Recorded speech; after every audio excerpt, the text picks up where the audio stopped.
Dear students, आज हम integrated rate equations for different order reactions पढ़ेंगे। प्रीवियस लेक्चर में हमने देखा था कि order of a reaction and molecularity of a reaction क्या होती है, अभिक्रिया की कोटि और अणुसंख्यता से हमारा क्या तात्पर्य है, उनमें हम विभेद किस प्रकार कर सकते हैं।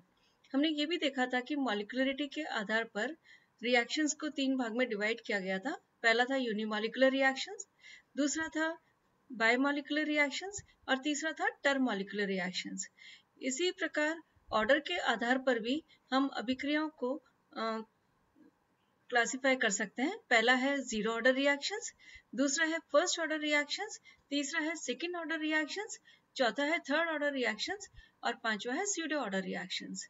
जीरो ऑर्डर रिएक्शंस यानी कि हमने ऑर्डर की डेफिनेशन के अंदर देखा था कि किसी भी अभिक्रिया की जो कोटि होती है वो उसके वेग व्यंजक में उपस्थित अभिकारक की सांद्रता पद के जो घातांक है उनके योग के बराबर होती है।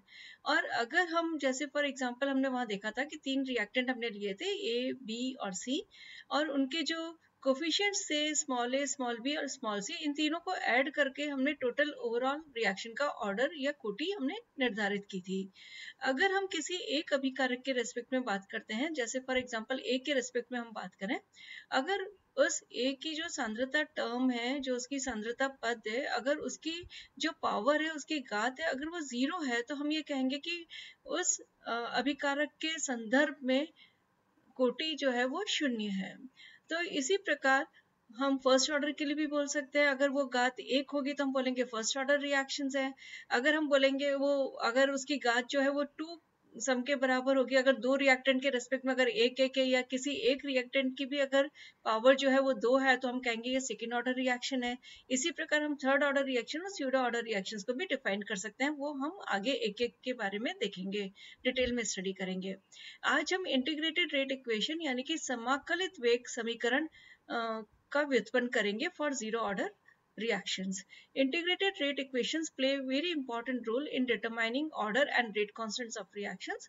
जो अभिक्रियाएं होती हैं इनके कोटि और इनके वेग नियतांक का निर्धारण करने में समाकलित वेग समीकरण का बहुत महत्वपूर्ण रोल होता है।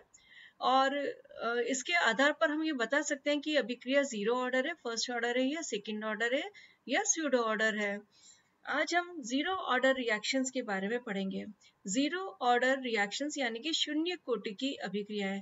जैसा कि नाम से ही सजेस्ट या हमें प्रतीत होता है कि किसी भी अभिक्रिया को अगर हम देखें और उसमें अभिकारक के सांद्रता पद की घात अगर 0 है, उसकी पावर अगर 0 है, तो उसको हम बोलेंगे अभिक्रिया की कोटि उस अभिकारक के संदर्भ में 0 है। इसका तात्पर्य ये हुआ कि अभिक्रिया का जो वेग है उस पर्टिकुलर अभिकारक की सांद्रता पर निर्भर नहीं करता। तो जीरो ऑर्डर रिएक्शंस की अगर हम डेफिनेशन देना चाहें तो हम इस प्रकार से दे सकते हैं कि when the rate of reaction does not depend on the concentration of the reactant, then the reaction is known as zero order reaction with that particular reactant, with reference to that particular reactant. इसका तात्पर्य ये हुआ कि जब अभिक्रिया का वेग अगर किसी अभिकारक की सांद्रता पर निर्भर नहीं करता है तो उस अभिक्रिया को हम उस अभिकारक के संदर्भ में शून्य कोटि की अभिक्रिया कहते हैं।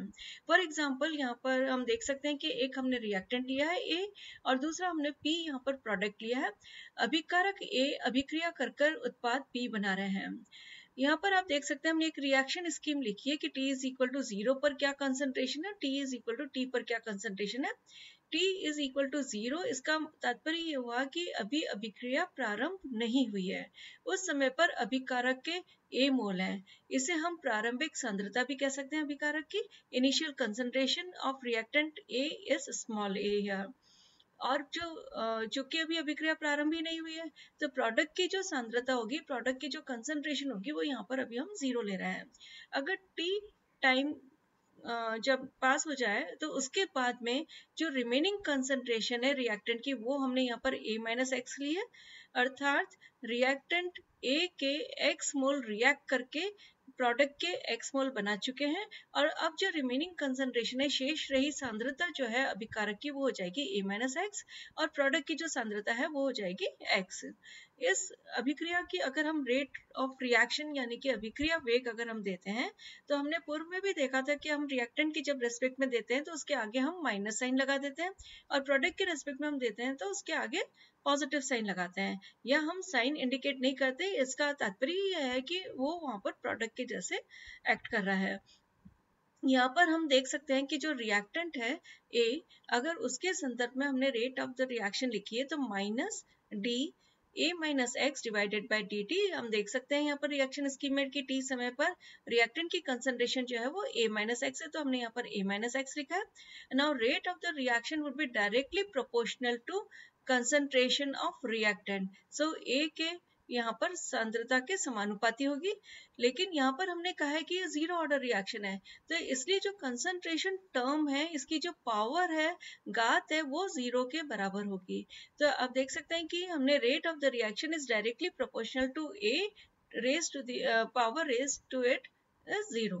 अब इस प्रकार हम देख सकते हैं कि minus d a minus x divided by d t, यहाँ पर हमने प्रोपोर्शनलिटी फैक्टर को हटाकर एक प्रोपोर्शनलिटी कांस्टेंट लेके आए जिसको हम बोल रहे हैं k0, और k0 multiply by a to the power 0 और इज इक्वल टू, जैसा कि हम जानते हैं x to the power 0 is equal to 1 होता है, तो a to the power 0 is equal to भी 1 होगा, so is equal to k0।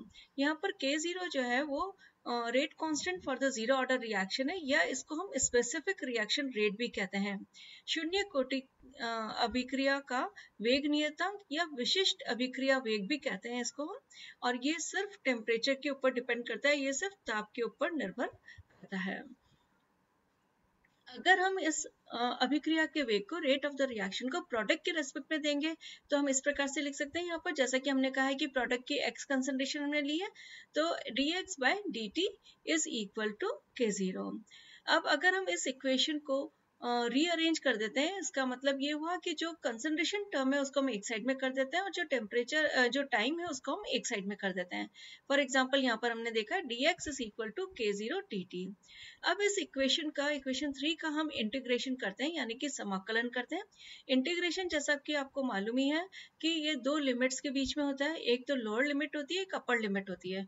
Lower limit यहाँ पर हम ले रहे हैं x इज इक्वल टू 0, जैसा कि रिएक्शन स्कीम में हमने देखा था कि स्टार्टिंग में ये 0 है x की वैल्यू, और t टाइम पर ये x is equal to x हो जाती है, तो यहाँ पर हम लिमिट ले रहे हैं x इज इक्वल टू 0 से x is equal to x। और इसी प्रकार t के अंदर आपने देखा था कि t इज इक्वल टू 0 है, फिर t is equal to t हो जाता है, तो लोअर लिमिट हम लेंगे यहाँ पर t इज इक्वल टू 0 और t is equal to t। Equation number 4 के अंदर हमने इंटीग्रेशन इसका करना शुरू किया है, और जैसा कि हम देख सकते हैं कि अगर इसको हम सॉल्व करेंगे तो x minus 0 is equal to x, so x आ जाएगा यहाँ पर। इसी प्रकार dt का भी t आ जाएगी वैल्यू, और k0 क्योंकि एक कांस्टेंट है इसलिए k0 बाहर आ जाएगा, so x is equal to k0 t plus c। यहाँ पर c जो है एक इंटीग्रेशन कांस्टेंट है, इसको हम बोलते हैं समाकलन स्थिरांक। समाकलन स्थिरांक जो है it may be evaluated by means of applying lower limit to this equation. जो c समाकलन स्थिरांक है इसका मान अगर हमको निकालना है तो उस मान को निकालने के लिए हम इस इक्वेशन नंबर 5 के अंदर लोअर लिमिट को लगा देते हैं। लोअर लिमिट है यहाँ पर x इज इक्वल टू 0 और t इज इक्वल टू 0। इस प्रकार आप देख सकते हैं कि हमने इक्वेशन नंबर 5 के अंदर अब लोअर लिमिट लगा दी है, x की जगह हमने 0 लिख दिया है, t की जगह भी हमने 0 लिख दिया है, so 0 is equal to k0 into 0 plus c, so c is equal to 0। तो समाकलन स्थिरांक का मान यहाँ पर 0 आ गया है। इस प्रकार अगर इक्वेशन नंबर 5 के अंदर हम c की वैल्यू अब सब्सटीट्यूट कर देते हैं, तो इक्वेशन नंबर 5 थी हमारे पास x is equal to k0 t plus c, यहाँ पर हमने c की वैल्यू जो है वो 0 रख दी है, तो जो रिमेनिंग इक्वेशन बची है वो x is equal to k0 t, equation number 6 जैसा कि आप देख सकते हैं। अब k0 is equal to x by t, तो ये जो k0 is equal to x by t यानी इक्वेशन नंबर जो 7 है इसको हम बोलते हैं integrated rate equation for zero order reaction, यानी कि शून्य कोटि अभिक्रिया के लिए समाकलित वेग समीकरण। अब हम कुछ जीरो ऑर्डर रिएक्शंस की कैरेक्टरिस्टिक्स देखते हैं, कुछ अभिलाक्षणिक गुणधर्म या इसकी विशेषताएं देखते हैं। पहला है unit of zero order reaction rate constant. जो शून्य कोटि की अभिक्रिया है उसकी वेग नियतांक की इकाई क्या होगी। इक्वेशन नंबर 7 के अंदर आपने फॉर्मूले में देखा था, ये था K0 is equal to x by t. यहाँ पर x जो है वो सांद्रता टर्म है और t जो है वो समय है। इस प्रकार concentration divided by time, concentration को आप जानते ही हैं इसकी यूनिट होती है मोल्स पर लीटर, और टाइम की यूनिट हम सेकेंड, मिनट्स या आवर्स किसी में भी एक्सप्रेस कर सकते हैं। यहाँ पर हमने सेकेंड लिया है फॉर एग्जांपल, तो इसकी यूनिट होगी मोल्स पर लीटर पर सेकेंड। लीटर की जगह हम डीएम क्यूब इनवर्स भी लिख सकते हैं। So moles dm cube inverse second inverse, ये जीरो ऑर्डर रेट कांस्टेंट की यूनिट है। सेकेंड विशेषता है half life period of zero order reaction, यानी कि शून्य कोटि की अभिक्रिया की अर्ध आयु। If half-life of a zero-order reaction is T half, then remaining concentration of the reactant will become half of its initial concentration. हम ये देख सकते हैं कि अगर इसकी हमने अर्धायु T half मान ली है, तो T half पर जो अभिकारक की सांद्रता रहेगी वो उसकी प्रारंभिक सांद्रता की आधी हो जाएगी, जैसा कि हम डेफिनेशन से जानते ही हैं अर्धायु की। अब यहाँ पर हमने रिएक्शन स्कीम में सेम रिप्रेजेंटेशन किया है बिल्कुल। T इज इक्वल टू 0 पर हमने इसकी इनिशियल कंसंट्रेशन A ली है और प्रोडक्ट की कंसंट्रेशन 0 लिए। T is equal to t time पर A माइनस एक्स और x है। अब हमने T is equal to t half ले लिया, तो T हाफ जैसा कि बाय डेफिनेशन हमको मालूम है कि अब अभिकारक की जो सांद्रता है, रिएक्टेंट की जो कंसंट्रेशन है, इनिशियल कंसंट्रेशन की आधी रह जाएगी, यानी ये A/2 हो जाएगी। तो इस स्थिति के अंदर x का मान क्या होगा, आप राइट में देख सकते हैं, हमने निकाला हुआ है A minus x is equal to A/2। तो x की वैल्यू क्या हो जाएगी, a minus a/2, that would be equal to a/2. So x की वैल्यू यहाँ पर हमने रख दी है a/2। अब ये जो वैल्यूज हमने निकाली है x की, उसको हम इक्वेशन नंबर 7 के अंदर सब्स्टिट्यूट कर देते हैं। तो इक्वेशन नंबर 7 थी हमारे पास k0 is equal to x by t. अब t की जगह हम यहाँ पर क्योंकि t हाफ लिया हमने, तो t हाफ लिख दिया, और जो कंसंट्रेशन x की जो वैल्यू आई थी वो आई है हमारे पास a/2, वो हमने a/2 रख दिया। सो a/2 t हाफ, और इसको हम स्टेप से भी लिख सकते हैं, t half is equal to a/2 k0। K0 जो है वो रेट कांस्टेंट है, टेम्परेचर पर ही निर्भर करता है, इसलिए ये एक कांस्टेंट राशि है। इसी प्रकार दो न्यूमरल वैल्यू जो है वो भी एक तरीके से हम मान सकते हैं कि कांस्टेंट, तो 2K0 जो है यहाँ पर कांस्टेंट हो गया, और in other words T half would be directly proportional to A, यानी कि जो जीरो ऑर्डर रिएक्शन है उसकी हाफ लाइफ जो है that would be directly proportional to the initial concentration of the reactant, अर्थात शून्य कोटि की अभिक्रिया की अर्ध आयु अभिकारक की प्रारंभिक सांद्रता के समानुपाती होती है। अब है ग्राफिकल रिप्रेजेंटेशन, आलेखी निरूपण। आलेखी निरूपण जैसा कि आपने इक्वेशन नंबर 6 के अंदर देखा था, x is equal to k0t होता है। अब हम इसमें एक सरल रेखा जो समीकरण है, एक जो स्ट्रेट लाइन इक्वेशन है y is equal to mx plus c से इसको कंपेयर करते हैं। अगर हम इसको कंपेयर करें तो हम कह सकते हैं कि x जो है वो y को करस्पॉन्ड करेगा, और t जो है वो x को करस्पॉन्ड करेगा, और k0 t प्लस 0 था, तो c की वैल्यू जो है यहाँ पर 0 हो गई है। c यहाँ पर क्या है, एक इंटरसेप्ट है, इंटरसेप्ट ऑन y एक्सिस पर अंतःखंड है। इसका तात्पर्य यह है कि स्ट्रेट लाइन y एक्सिस पर जिस जगह से काटती है वो वैल्यू c की हो जाती है, वहां से लेकर ओरिजिन तक की। तो यहाँ पर क्योंकि c की वैल्यू 0 है, तो हम देख सकते हैं कि हमें एक स्ट्रेट लाइन मिलेगी और which will pass through origin. So मूल उद्गम से पास होते हुए हमें एक स्ट्रेट लाइन मिलती है। अगर हम x और t के मध्य में ग्राफ खींचते हैं, तो x चूंकि प्रोडक्ट कंसंट्रेशन हम जानते ही हैं, तो अब हमने यहाँ पर एक ग्राफ खींचा है, तो इसी इक्वेशन के आधार पर इसको कंपेयर करके, सो यहाँ पर x को हमने ले लिया है y एक्सिस पर, t को हमने ले लिया है x एक्सिस पर। तो इस स्थिति के अंदर जो m है, m is the slope of the line, straight line. So ये m जो स्लोप है अभी किसको करस्पॉन्ड करेगा, k0 यहाँ पर है जीरो ऑर्डर रेट कांस्टेंट। तो इस अगर लाइन का, स्ट्रेट लाइन का अगर हम स्लोप निकालते हैं, तो that would be equal to the k0, that is zero order rate constant. हम जीरो ऑर्डर रिएक्शन का एक बहुत अच्छा एग्जाम्पल देख सकते हैं। For example iodination of acetone. यहाँ पर हम देख सकते हैं कि एसीटोन और आयोडीन की अगर अभिक्रिया करवाते हैं हम एसिडिक मीडियम के अंदर, तो हमें आयोडो एसीटोन और HI का HI मिलता है। अब ये जो इसकी अगर रिएक्शन की हम अगर रेट ऑफ द रिएक्शन लिखते हैं और इसको हमने एक्सपेरिमेंटली डिटरमाइन किया है, तो I2 के रेस्पेक्ट में हमने लिखा है, इसलिए यहाँ पर हमने माइनस साइन लिया है।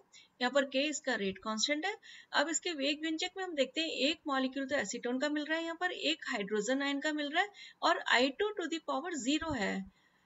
इट मीन्स कि जो order of the reaction with respect to iodine in this reaction is equal to 0. Iodine के रेस्पेक्ट में इस अभिक्रिया का की जो कोटि है वो शून्य है।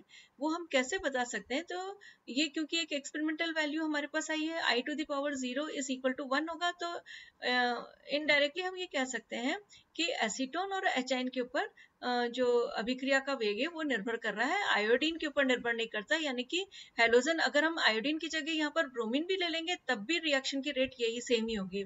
इसी प्रकार हम ये कह सकते हैं कि हैलोजन की नेचर के ऊपर बिल्कुल निर्भर नहीं करता है।